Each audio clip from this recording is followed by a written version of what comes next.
Signs of God realization. To Captain. When a man attains the knowledge of Brahman, he shows certain characteristics. The Bhagavata describes 4 of them: the state of a child, of an inert thing, of a madman, and of a ghoul. Sometimes the knower of Brahman acts like a 5-year-old child.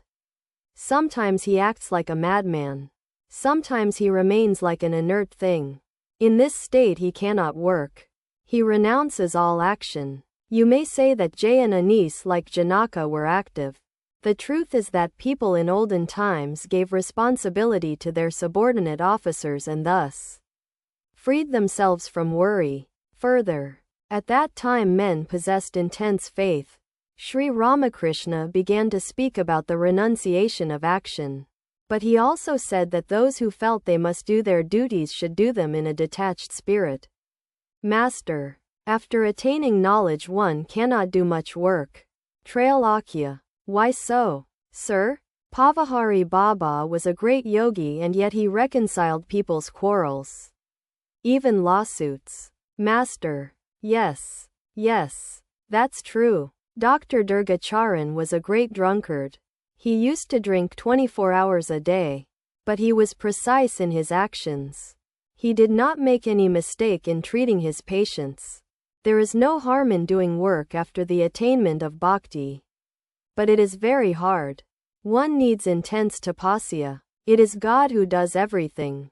We are his instruments. Some Sikhs said to me in front of the Kali temple, God is compassionate. I said, to whom is he compassionate?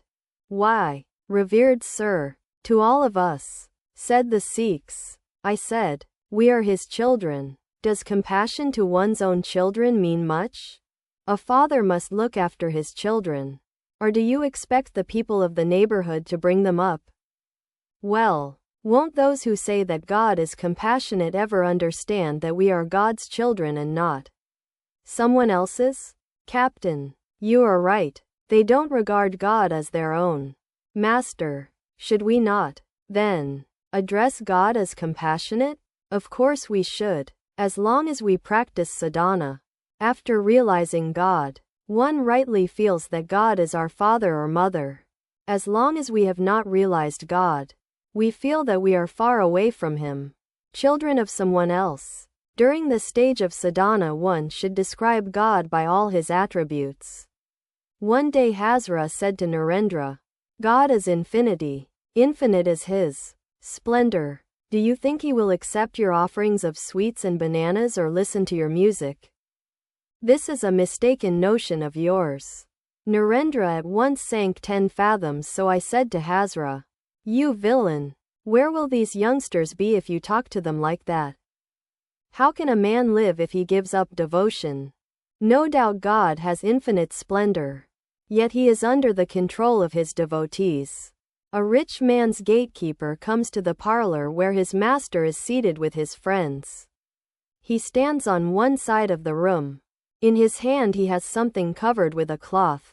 He is very hesitant. The master asks him, well, gatekeeper, what have you in your hand?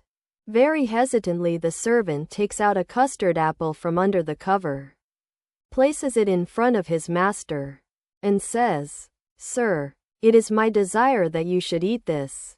The master is impressed by his servant's devotion. With great love he takes the fruit in his hand and says, Ah, this is a very nice custard apple. Where did you pick it? You must have taken a great deal of trouble to get it. God is under the control of his devotees. King Duryodhana was very attentive to Krishna and said to him, Please have your meal here. But the Lord went to Vidura's hut. He is very fond of his devotees.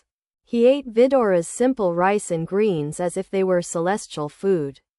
Sometimes a perfect Janani behaves like a ghoul. He does not discriminate about food and drink, holiness and unholiness. A perfect knower of God and a perfect idiot have the same outer signs. A perfect Janani perhaps does not utter the mantras while bathing in the Ganges. While worshipping God, perhaps he offers all the flowers together at his feet. He doesn't utter the mantras, nor does he observe the rituals. A man cannot renounce action as long as he desires worldly enjoyment.